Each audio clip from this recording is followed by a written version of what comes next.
Je vous emmène aujourd'hui au fin fond de la terre, dans le Finistère, à Plénéour-Ménez. Voilà un enclos paroissial avec son arc de triomphe, construit en 1650, à la même époque que la vieille église toute en granit, avec son énorme clocher de 50 mètres de haut, un des plus hauts de Bretagne. L'église, dédiée à Saint-Yves, a été construite vers 1650 par la famille des Coetz-Loquet, donc c'était les seigneurs de l'époque.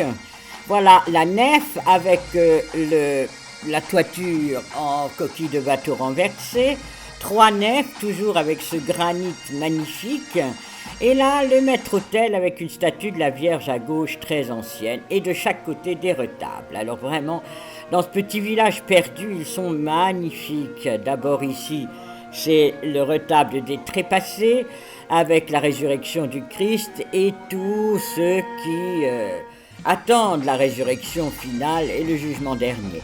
Voilà les peintures en trompe-l'œil, faux marbre, et puis le maître-autel avec ici l'Annonciation à gauche, au milieu la naissance du Christ, Noël, et de l'autre côté la Visitation, Sainte Élisabeth et la Vierge.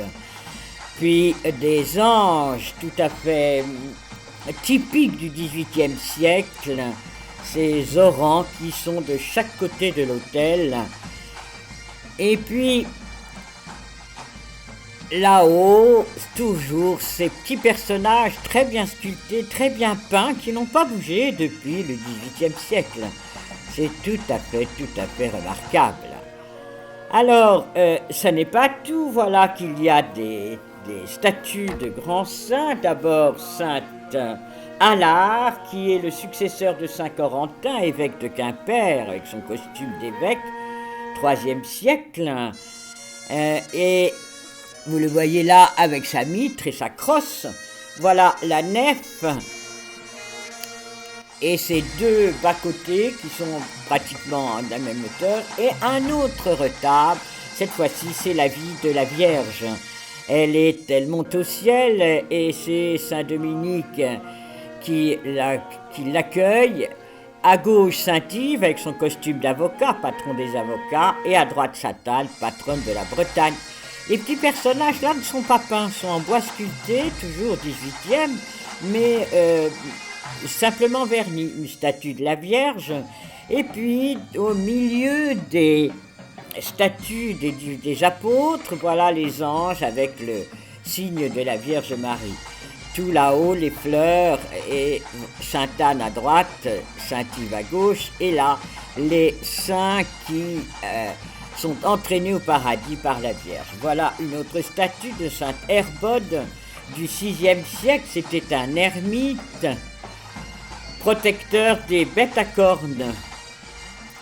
Voilà cette église trapue avec quelques sculptures sur les pignons. Ce clocher toujours en pierre, totalement en granit. Et là, le calvaire des Trépassés, qui lui est beaucoup plus ancien que l'église. Il est de 1540, donc un siècle avant l'église. De l'époque où vraiment cette région était très riche du commerce de lin avec l'Amérique latine, la Hollande, l'Angleterre. Regardez le Christ ici en croix avec Saint Jean et la Vierge. Laissons là cet enclos paroissial. Au revoir, à bientôt pour une autre visite.